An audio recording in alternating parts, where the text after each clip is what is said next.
तभी वहाँ पर अल्फा चीखते हुए लोगों से बोलता है कि जल्दी से जल्दी यहाँ से भागो। अल्फा का ये बोलना ही था कि तभी उसके पीछे की वॉल टूट जाती है। अंदर से बहुत सारे मॉन्स्टर्स बाहर आने लगते हैं। टेसिया, हेलन, एडम ये देखकर बहुत ही ज्यादा हैरान हो जाते हैं और अपनी फाइटिंग स्टेंस में आ जाते हैं। वो मॉन्स्टर्स ह्यूमंस के ऊपर अटैक करना चालू कर देते हैं और प्रिपेयर ना होने की वजह से ह्यूमन भी उन्हें काउंटर नहीं कर पाते। हेलन चीखते हुए अपने दोस्तों से बोलती है कि हमें जल्द से जल्द सभी के सभी को वहां से बाहर निकलना होगा। वहीं पर हमें दिखाया जाता है ह्यूमन और म्यूटेंट्स एक दूसरे के साथ फाइट कर रहे होते हैं। कुछ ह्यूमंस मिलकर उन म्यूटेंट्स को मार पा रहे होते हैं, लेकिन इस तरफ म्यूटेंट्स का पलड़ा भारी पड़ रहा था। वहीं पर हमें डार्वस का सीन दिखाया जाता है जो किसी तरफ भाग रहा होता है, लेकिन तभी डार्वस के पेट के ऊपर एक मेज की स्ट्राइक आकर लगती है, जिसकी वजह से डार्वस उड़कर थोड़ी दूर जाकर गिरता है। वहीं पर हमें टेसिया का सीन दिखाया जाता है जो अपने ग्रास एलिमेंट को एक्टिवेट कर लेती है। हेलन भी अपने बो के अंदर अपने एरोस को तैयार कर लेती है और वो दोनों लोग मिलकर उन मॉन्स्टर्स के ऊपर अटैक कर देते हैं, जहां पर टेसिया अपनी बेलू की मदद से सारे के सारे मॉन्स्टर्स को जकड़कर एक जगह पर खड़ा कर देती है और हेलन अपने एरोस को शूट करते हुए सारे के सारे मॉन्स्टर्स को मारना चालू कर देती है। तभी अचानक से हेलन और टेसिया के पीछे एक और मॉन्स्टर आ जाता है, जिसे हेलन और टेसिया महसूस कर लेती हैं और उनकी आंखें बड़ी हो जाती हैं। मॉन्स्टर अपने मेज से हेलन और टेसिया के ऊपर एक स्ट्राइक लगाता है, लेकिन मुश्किल से ही सही हेलन और टेसिया उस अटैक को डॉज कर लेते हैं। मॉन्स्टर की स्पीड और स्ट्रेंथ को देखकर टेसिया बहुत ही ज्यादा हैरान होती है। टेसिया अपने मन के अंदर बोलती है कि आखिरकार आर्थर ने इतने सारे मॉन्स्टर को अकेले कैसे खत्म किया था। वहीं से सीन चेंज होकर वापस डार्वस के ऊपर आता है, जो उस ऑर्क को अपने एक्स से रोक रहा होता है। इस वक्त पर डार्वस के हाथ कांप रहा होता है। डार्वस अपने हाथों से कहता है कि कम ऑन, अब मूव भी करो।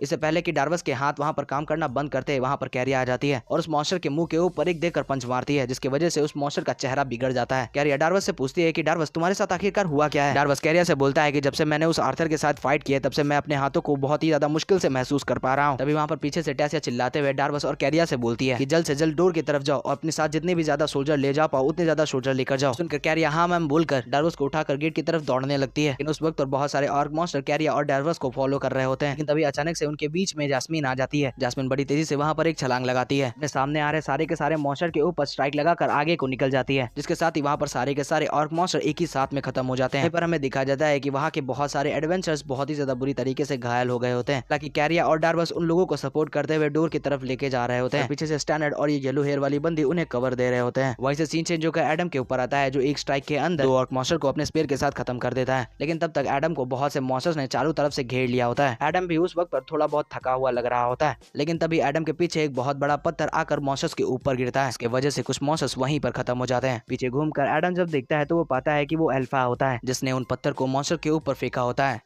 एडम स्माइल करते हुए अल्फा से बोलता है चलो तुम्हारा एक एहसान मेरे ऊपर रहा। जो सुनकर अल्फा बोलता है कि मुझे थैंक्स बाद में कह देना, क्योंकि अभी हमारे पास एक उससे भी ज्यादा बड़ी चीज है जिसे हमें डील करना है। वहीं पर हमें दिखाया जाता है एक और मॉन्स्टर गुस्से में आकर उनके सामने गुर्राना चालू कर देता है। इससे पहले कि वो मॉन्स्टर उन लोगों के ऊपर अटैक करता, उनके सामने अचानक से कुछ बेल आने लगती है, जिसे देखकर वो लोग हैरान हो जाते हैं। वो बेल उन लोगों को घेर कर इकट्ठा होकर एक बैरियर बना लेती है। वो बैरियर बनते साथ ही उस मॉन्स्टर का अटैक उस बैरियर के ऊपर आकर लगता है, लेकिन वो अटैक उस बैरियर की वजह से वहीं पर ब्लॉक हो जाता है। अभी वहां पर हमें दिखाया जाता है कि उन दोनों के पीछे हेलन आ जाती है। हेलन बोलती है कि अब हमारा तुम्हारे ऊपर एक एहसान है। पर हेलन के पीछे टेसिया होती है, जिसने इन बेलों का बैरियर बनाया हुआ होता है। लेकिन तभी अचानक से वो मॉन्स्टर उन बेलों को खींचकर तोड़ने लगते हैं और उन्हें बहुत ज्यादा देर नहीं लगती उस बैरियर को तोड़ने में। वो उन बेलों के बैरियर को तोड़कर अंदर आकर उन लोगों के ऊपर अटैक करने लगते हैं। लेकिन तभी वहां पर एडम अपने स्पेयर को तैयार कर लेता है, स्पेयर को आगे की तरफ लॉन्च करता है और अपने सामने आ रहे ऑर्क के सर के अंदर अपने स्पेयर से छेद कर देता है। इसके वजह से वो ऑर्क वहीं पर खत्म हो जाता है। हेलन भी 2 कदम पीछे हटती है और अपने बो के ऊपर अपने मैजिक के साथ एक एरो को तैयार करती है और उन मॉन्स्टर्स के ऊपर लॉन्च कर देती है। हेलन के बो से 3 एरो निकलते हैं जो सामने जाकर इन मॉन्स्टर्स के सर के ऊपर लगते हैं और वो मॉन्स्टर वहीं पर खत्म हो जाते हैं, जिसे देखकर एडम स्माइल करते हुए हेलन से बोलता है अरे हमारे लिए भी तो कुछ बचा दो। अभी वहां पर उन दोनों की नजर अपने पीछे जाती है, जहां पर अल्फा जमीन पर पड़ा हुआ होता है और उसके मुंह से खून निकल रहा होता है। अल्फा की यह हालत वहीं पर एक बड़े से मॉन्स्टर ने की होती है, जिसने अल्फा को अपने पंजे से दबाया हुआ होता है। वहीं पर एडम अल्फा की हालत को देखकर बड़ी तेजी से आगे बढ़ते हुए अल्फा को बचाने के लिए आगे जाने लगता है। एडम अपने स्पेयर को अपने राइट हैंड के अंदर स्विच करता है और उस मॉन्स्टर के ऊपर थ्रो कर देता है, जिसकी वजह से उस मॉन्स्टर के पेट के ऊपर एक बहुत ही बड़ा होल बन जाता है। इसके साथ ही वो मॉन्स्टर वहीं पर खत्म हो जाता है, जिसकी वजह से वो अल्फा को भी छोड़ देता है। एडम अल्फा के पास आ जाता है, वो अल्फा को उठाने लगता है। एडम वहां पर चीखते हुए अपने सारे के सारे लोगों से बोलता है कि हमें जल्द से जल्द यहाँ से बाहर निकलना होगा। तभी वहां पर अल्फा की नजर अपने सामने हेलन के ऊपर पड़ती है, जिसकी वजह से उसकी आंखें बड़ी हो जाती हैं। अल्फा हैरान इसलिए हुआ होता है क्योंकि हेलन के ऊपर एक मॉन्स्टर ने अटैक कर दिया होता है। हालांकि बड़ी मुश्किल से हेलन ने उसके जॉ के अंदर अपने बो को फंसाकर उसे रोक लिया होता है। फिर एडम भी हेलन को देखकर घबरा जाता है। एडम चीखते हुए हेलन से बोलता है कि हेलन ने पीछे देखो। वहीं पर हमें दिखाया जाता है एक और मॉन्स्टर हेलन के ऊपर अटैक करने के लिए आगे आ रहा होता है। पहले हेलन रिएक्ट करती उस मॉन्स्टर का हाथ एलन के मुंह के पास आ जाता है। वहाँ पर केवल हमें खून ही खून दिखाया जाता है। टेसिया वहाँ पर ये देखकर हेलन का नाम लेकर चीखना चालू कर देती है। यहीं से सीन चेंज होकर फ्लाइंग कासल के टेलीपोर्टेशन गेट के ऊपर आता है। उसी टेलीपोर्टेशन गेट से वेरिन, एल्डर और आर्थर बाहर आते हैं। वहाँ से बाहर आते साथ ही आर्थर ग्रैंडपा वेरिन से बोलता है, तुम उन लोगों की कंडीशन मानने नहीं वाले हैं ना? जिस पे ग्रैंडपा वेरिन बोलते हैं, नहीं, लेकिन अगर जो वो लोग अपने शब्दों के ऊपर अड़े रहे तो बहुत से मासूम और निर्दोष लोगों की जान जाएगी। जो सुनकर आर्थर थोड़ी तेज आवाज में बोलता है, लेकिन ये भी नहीं कहा जा सकता कि अगर जो रॉयल फैमिली उनके सामने सरेंडर कर दे तो वो लोग सारे के सारे इनोसेंट लोगों को जिंदा छोड़ देंगे। आर्थर की ये बात सुनकर एल्डर भी बोलते हैं कि हाँ, आर्थर ने सही कहा। इवन कि अगर जो तुम लोगों ने सरेंडर कर दिया, एफेटियस भी बहुत ही ज्यादा देर तक सेफ नहीं रहेगा। आगे आने वाली जनरेशन के अंदर ये लोग हम असुरास के ऊपर अटैक करेंगे। तो सुनकर ग्रैंडपा वेरिन बोलते हैं कि हाँ, मुझे इसके बारे में पता है, लेकिन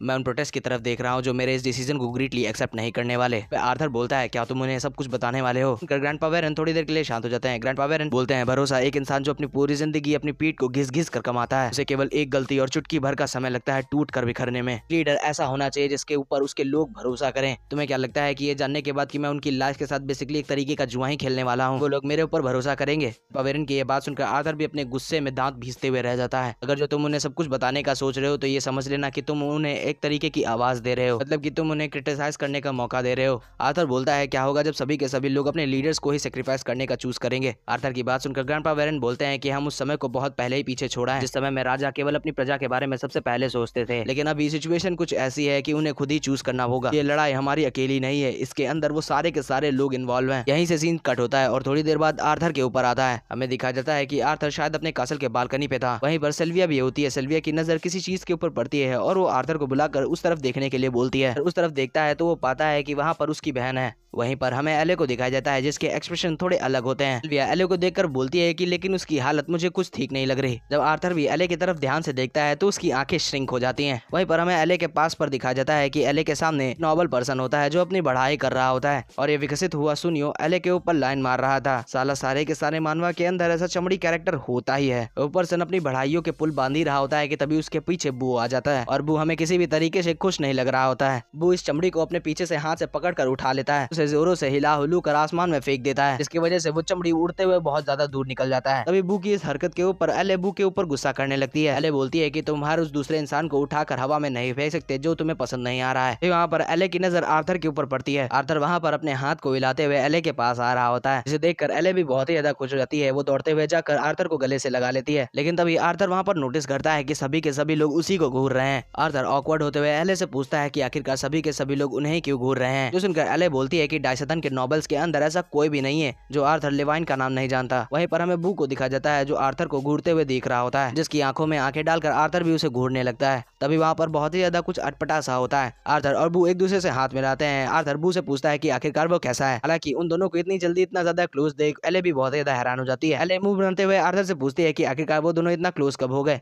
वो मर्द जिनका एक ही लक्ष्य है, तुम कुछ भी करो लेकिन किस्मत उन्हें मिला ही देती है। यहाँ पर एले ही की बात हो रही है क्योंकि बू और आर्थर का दोनों का ही एक ही लक्ष्य है, उन लोगों को प्रोटेक्ट करना जो उनके बहुत ही ज्यादा करीब है। रुकने के लिए माफ करना, लेकिन क्या तुम लोगों ने नोटिस किया कि आर्थर का कैरेक्टर धीमे धीमे एरन के जैसे होता जा रहा है? तुम लोग ध्यान देना, आगे बढ़ते हैं। तभी वहाँ पर एले परेशान होते हुए आर्थर से बोलती है कि शुक्र है कि तुम यहाँ पर वापस आ गए, क्योंकि तुम ही हो जो अब उन्हें रोक सकते हो। जो सुनकर आर्थर कंफ्यूज होते हुए बोलता है कि आखिरकार वो किसको रोकने की बात कर रही है। इस पे एले रोने सा फेस बनाते हुए बोलती है कि मैं मॉम और डैड की बात कर रही हूँ, वो दोनों के दोनों लोग वॉर पर जा रहे हैं। इसी चीजों को थोड़ी देर बाद आर्थर के ऊपर आता है जो किसी रूम की तरफ लगातार बढ़ रहा होता है। वहीं पर हमें दिखा जाता है कि आर्थर के दिमाग में वही मेमोरी चल रही होती है जब एले ने उसे बताया होता है कि मदर और फादर वॉर पर जा रहे हैं। आर्थर वहाँ पर चलते हुए अपने मन के अंदर बोल रहा होता है, क्या मेरे पास किसी भी तरीके का हक है कि मैं अपने पेरेंट्स को वॉर पर जाने से रोक सकूं? अगर जो देखा जाए तो इस वॉर के अंदर अच्छी खासी मदद साबित हो सकते हैं, लेकिन फ्रंट लाइन पर उनकी जान को रिस्क में डालना मैं ये नहीं चाहता, भले इसके लिए कोई मुझे मतलब ही क्यों ना कहे। वहाँ पर आर्थर गेट पर नॉक करता है, अंदर से उसे अंदर आने की परमिशन भी मिल जाती है। आर्थर जब अंदर आता है तो वो पाता है कि उसके फादर बेड पे बैठकर कुछ साफ कर रहे हैं और ठीक उनके ही बगल में उसकी मदर खड़ी हुई होती है। आर्थर की मदर आर्थर को देखकर कहते हैं कि आर्थर तुम वापस आ गए, हमने एक्सपेक्ट नहीं किया था कि तुम इतनी जल्दी वापस आ जाओगे। आर्थर वहाँ पर जमीन पर पड़े हुए एक फोरआर्म आर्मर को उठाता है। आर्थर उस आर्मर को उठाते हुए अपने पेरेंट्स से बोलता है कि आप लोग मेरे यहाँ पर आने से पहले ही जाने का प्लान बना रहे थे, थे, जो सुनकर आर्थर की मदर आर्थर से कहती है कि ऐसा नहीं है, लेकिन तुम्हारे आने से पहले हम लोग यहाँ से जाने के लिए तैयार हो जाना चाहते थे। जिस पे आर्थर बोलता है कि मैंने सोचा था कि ऐसा कुछ रेफरेंस करने के लिए आप लोग थोड़ा इंतजार करोगे जब तक एले बड़ी नहीं हो जाती। जो सुनकर आर्थर के फादर बोलते हैं कि कमांडर वेरन ने भी हमें यही एडवाइस दी थी कि हम एले के बड़े होने तक का इंतजार करें या फिर तुम्हारे वापस आने तक का इंतजार करें। जो सुनकर आर्थर बोलता है कि मुझे यकीन नहीं हो रहा है कि आप लोगों ने अचानक से वॉर पर जाने का डिसाइड कर लिया केवल इसलिए क्योंकि मैं वापस आ चुका हूँ, भला ऐसा क्यों। जिस पे आर्थर के फादर आर्थर के ऊपर वही बम फोड़ते हैं। आर्थर के फादर बोलते हैं कि हमें हेलन का मैसेज रिसीव हुआ है जहाँ पर डंजन के अंदर उन लोगों के ऊपर अटैक हुआ है। अपने फादर की ये बात सुनकर आर्थर का फेस पूरा पाल पड़ जाता है। आर्थर चीखते हुए बोलता है क्या ये मुमकिन ही नहीं है, कल मैंने अपने हाथों से उस डंजन के अंदर सारे के सारे एस रैंक के म्यूटेंट्स को खत्म कर उस डंजन को क्लियर कर दिया था, आखिरकार ऐसा कैसे हो सकता है। आर्थर के फादर बोलते हैं कि वहाँ